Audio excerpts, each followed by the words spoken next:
Here are the controls of a video game machine.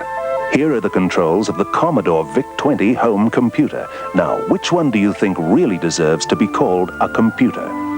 If you say the VIC-20, well, here's a little additional piece of information. The VIC-20 also plays games like you've never seen before. Mere child's play for a true computer. The Commodore VIC-20, a real computer for the price of a toy.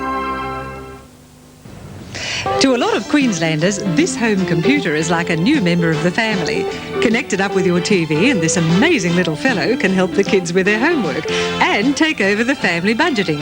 And then for something completely different, he'll play synthesized music or exciting video games. His name is Commodore Vic, and he won't cost you a fortune. For just $2.99, you can wrap him up and take him home to the family. We stand behind the product we sell.